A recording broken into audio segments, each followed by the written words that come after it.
Hello everyone, আমাদের online ক্লাসে সবাইকে প্রীতি শুভেচ্ছা অভিনন্দন। আজকে আমরা ইংরেজির একটা গুরুত্বপূর্ণ টপিক নিয়ে লাইভে উপস্থিত হয়েছি। আমাদেরকে অনেকেই প্রশ্ন করো ইনবক্সে, অনেকে কোশ্চেন করো যে আমরা আসলে পেইড বেসিক ক্লাসগুলো কিভাবে নিয়ে থাকি।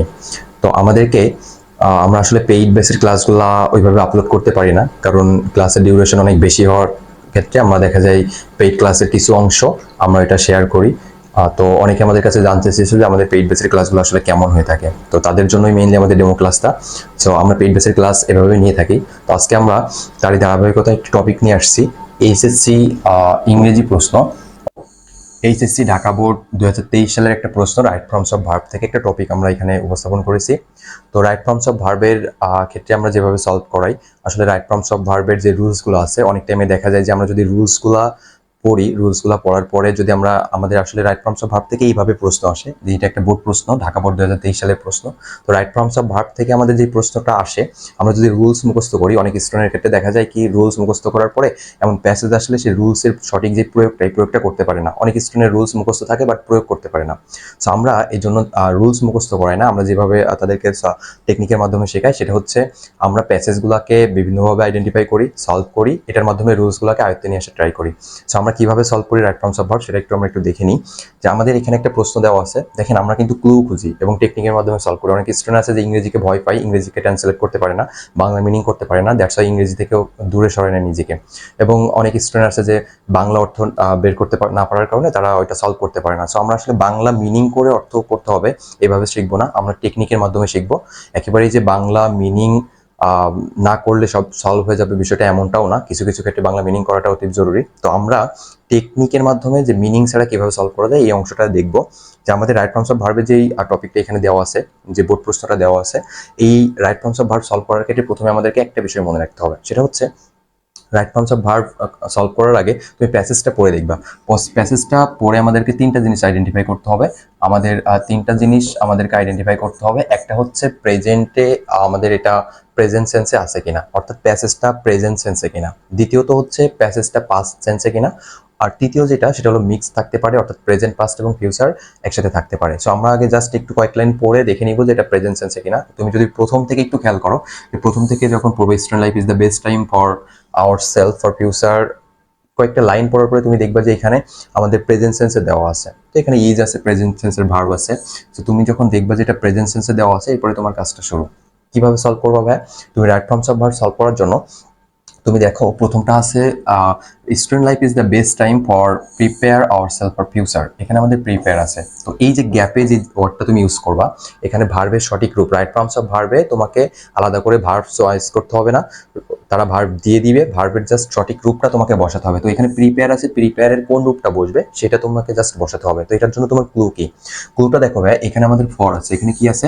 ফর আছে, আর ফরটা হচ্ছে একটা প্রিপোজিশন। যখন তুমি দেখবা কোনো প্রিপোজিশনের পরে ভার্ব বসাতে হবে, তখন সেক্ষেত্রে ভার্বের সাথে তুমি আইএনজি যোগ করে দিবা। তাহলে রুলস কি ভাই? এটা একটা রুলস আমরা শিখে যাচ্ছি প্র্যাকটিসের মাধ্যমে, যে ফর হচ্ছে একটা প্রিপোজিশন, প্রিপোজিশনের পরে যদি কখনো ভার্ব বসাতে হয় তাহলে ভার্বের সাথে আমরা আইএনজি করে দিব। তাহলে প্রিপেয়ার হয়ে যাবে আমাদের জন্য প্রিপেয়ারিং।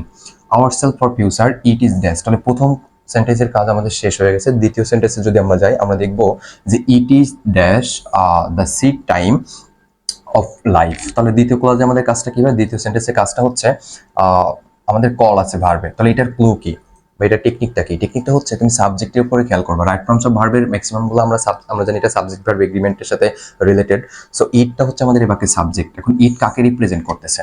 আমরা প্রথমে পড়ছিলাম যে স্টুডেন্ট লাইফ, এই স্টুডেন্ট লাইফটাকে হচ্ছে আমাদের ইট রিপ্রেজেন্ট করতেছে। সো স্টুডেন্ট লাইফকে ডাকা হয়, স্টুডেন্ট লাইফ ডাকতে পারতেছে না, স্টুডেন্ট লাইফকে ডাকা হয়, অর্থাৎ এটার সাবজেক্টটা ইট নিষ্ক্রিয়। আর নিষ্ক্রিয় থাকলে তুমি প্যাসিভ রুলসে করবা। প্যাসিভটার নিয়ম কি ভাই? প্যাসিভের নিয়ম হচ্ছে যদি প্রেজেন্ট সেন্সে থাকে তাহলে অথবা পাস্টে থাকুক, আমরা কি করব? আমরা সাবজেক্টের পরে একটা অক্সিলারি ভার্ব নিয়ে আসবো। তো প্রেজেন্ট সেন্স যেহেতু, এই জন্য আমাদের সাবজেক্ট আছে ইজ, ইটের পরে আমাদের ইজ হচ্ছে অক্সিলারি ভার্ব। এরপরে আমাদের যে কাজটা করতে হবে সেটা হলো ভি3 দিতে হবে। তাহলে সহজে তুমি শিখো যে যদি প্যাসিভ রুলসে থাকে তাহলে প্যাসিভ করার জন্য আমরা প্রথমে সাবজেক্ট নিয়ে আসবো, সাবজেক্টের পর একটা অক্সিলারি ভার্ব, এরপরে ভার্বের 3 নং রূপ বা ভি3। তাহলে এখানে কল আছে, কল করে দিব। সো আমাদের এখানে অক্সিলারি ভার্ব দেওয়া ছিল, সো আমরা এখানে ভি3 করে দিচ্ছি। তো এরপর একটা দেখো, the seed time of life. So during this period of the student must not. তাই না, মাস্ট। এটার ক্লু কি ভাই? এটার ক্লুটা হচ্ছে দেখো এখানে ওয়েস্ট আছে, ভার্বের সঠিক রূপটা আমরা বসাবো। তো এই যে ক্লু এখানেই আছে, মাস্টন্ট, মাস্ট নট।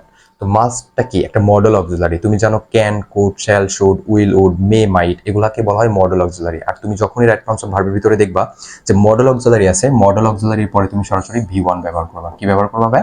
V one. তো এখানে ওয়েস্ট আছে, তুমি ওয়েস্টের ব্যবহারটাই করে দিবা। এরপরে বলতেছে the main pursuit. The main pursuit মানে আমরা দিয়ে দিচ্ছি সাধনা of the students dash B.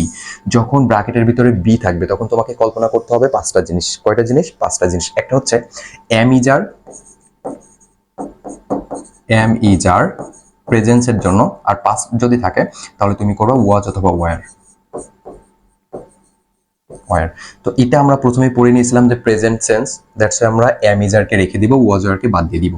M ইজারকে যদি আমরা রেখে দিই ভাই, এম বসে আয়ের সাথে, ইজ হচ্ছে সিঙ্গুলার আর হচ্ছে প্লুরাল। এখন তোমাকে খেয়াল করতে হবে এখানে ইজকে বসাবো নাকি আর কে বসাবো, অর্থাৎ সিঙ্গুলার নাকি প্লুরাল। তাহলে সাবজেক্ট কি আছে আমরা একটু দেখে আসি। আমাদের বলতেছে the main pursuit, the main pursuit of the students. Students যদি নিই সাবজেক্ট তাহলে আমাদের হবে প্লুরাল, আর যদি মেইন পারসিউটকে নিই, পারসিউট যদি নিই তাহলে আমাদের হবে সিঙ্গুলার। এখন সিঙ্গুলারটাকে নিব নাকি প্লুরালটাকে নিব, সাবজেক্ট কোনটাকে কাউন্ট করবো? দেখো ভাই, যদি তুমি ইয়া বড় বাক্য থেকে সাবজেক্টকে সিলেক্ট করতে চাও, কোনটা সাবজেক্ট এটা যদি সহজে বুঝতে চাও, তাহলে ওই বাক্যের ভিতরে প্রথম যে প্রিপোজিশন, নিয়মটা হচ্ছে এই বা রুলসটা হচ্ছে এই, অথবা তুমি টেকনিক মনে রাখতে পারো যে একটা বাক্য থেকে সাবজেক্টকে চুজ করার জন্য আমরা প্রথম যে প্রিপোজিশন আছে, প্রিপোজিশনের পূর্বের ওয়ার্ডটাকে বা প্রিপোজিশনের পূর্বেরটাকে আমরা সাবজেক্ট হিসাবে কাউন্ট করবো।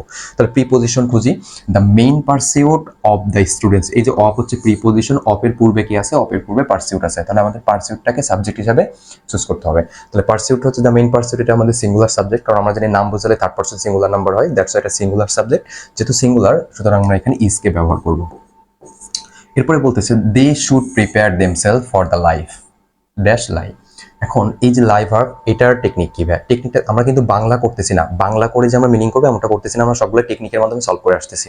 এই বাক্যটা থেকে কিভাবে সলভ করবো? তুমি দেখো দে শুড, আমরা জানি শুড হচ্ছে একটা মডেল অক্সিলারি। মডেল ভার্বের পরে আমরা জানি ভি ওয়ান বসে। এই যে প্রিপেয়ার আছে, প্রিপেয়ারটা হচ্ছে আমাদের জন্য ভি ওয়ান। তাহলে ভার্বের একবার ব্যবহার হয়ে গেছে, যখন তুমি দেখবা ভার্বের একবার ব্যবহার হয়ে গেছে বা একটা বাক্যের ভিতরে একবার ভার্ব চলে আসছে, দ্বিতীয় ভার্বের ক্ষেত্রে তুমি আইএনজি যোগ করে দিবা। তাহলে এটা হচ্ছে আমাদের জন্য দ্বিতীয় ভার্ব, দ্বিতীয় ভার্বটাকে আমরা লাইন করে দিব। ওকে, এরপর একটা বলতেছে দে শুড অলসো। দেখো ভাই শুড আছে, শুড আমরা একটু আগে শিখে আসছি মডেল অক্সিলারি, মডেল অক্সিলারি পরে আমাদের সরাসরি ভি ওয়ান হয়। তাহলে শুড অলসো, এটা আমাদের শুড মডেল অক্সিলারি আছে, এই জন্য আমরা ভি ওয়ান কে ব্যবহার করবো। পার্টিসিপেট, পার্টিসিপেটই এখানে আমাদের জন্য বসে যাবে। In co curriculum activities, by dash, বাইয়ের পরে ভার্ব আছে। বাইটা কি ভাই? বাইটা হচ্ছে প্রিপোজিশন। প্রথমে আমরা শিখছিলাম এই যে ফর একটা প্রিপোজিশন, এরপরে আসলে ভার্বের সাথে আইএনজি হয়। তাহলে বায়ও হচ্ছে একটা প্রিপোজিশন, ভার্ব, বাইয়ের পরে আমাদের যদি এখন ভার্ব আসে তাহলে ভার্বের সাথে আমরা জাস্ট আইএনজি যোগ করে দিব। তাহলে রিডিং আছে এখানে, আমরা এখানে করে দিব ভার্বের সাথে আইএনজি, তাহলে রিডিং হয়ে যাবে।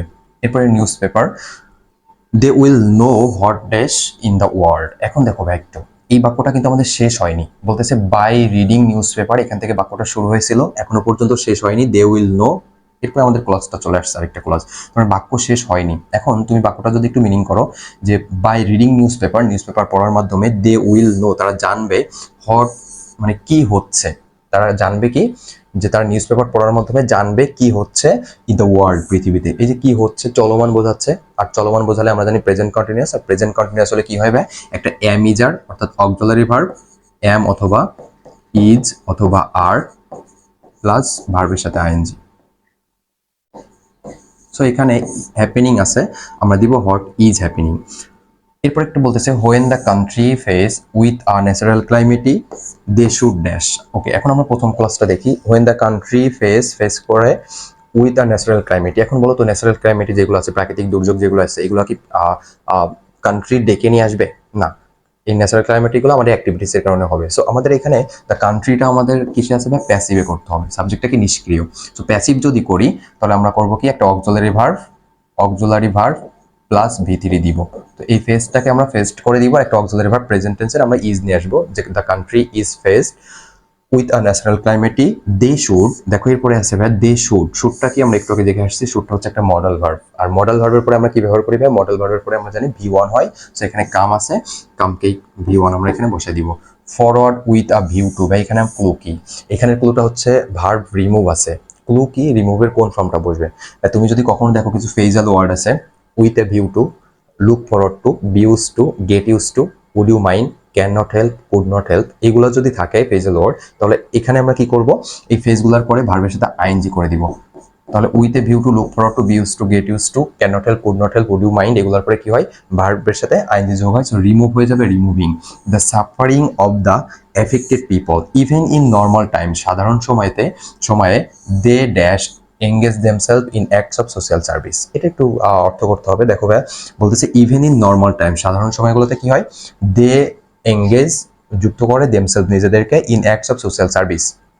এখন সাধারণ সময়গুলোতে তাদের যুক্ত করা উচিত কিসের সাথে, সোশ্যাল সার্ভিসগুলোর সাথে, সামাজিক কার্যক্রমগুলোর সাথে তাদের যুক্ত হওয়া উচিত। তো এখন উচিত অর্থে আমরা কি করবো, এখানে একটা অতিরিক্ত শুড নিয়ে আসবো, শুড প্লাস V1, কারণ আমরা জানি শুডের পরে V1 হয়, তো এঙ্গেজই থেকে যাবে, জাস্ট অতিরিক্ত একটা শুড নিয়ে আসবো। Themselves in acts of social service, the students can not do well in the examination without dash. বা উইথাউটটা হচ্ছে একটা প্রিপোজিশন, উইথাউটটা কি, উইথাউট হচ্ছে একটা প্রিপোজিশন, আর আমরা রুলসে শিখেছি প্রিপোজিশনের পরে ভার্বের সাথে আইএনজি হয়। সো এখানে ওয়ার্ক হয়ে যাবে ওয়ার্কিং, ভার্ব যোগ আইএনজি করে দিব।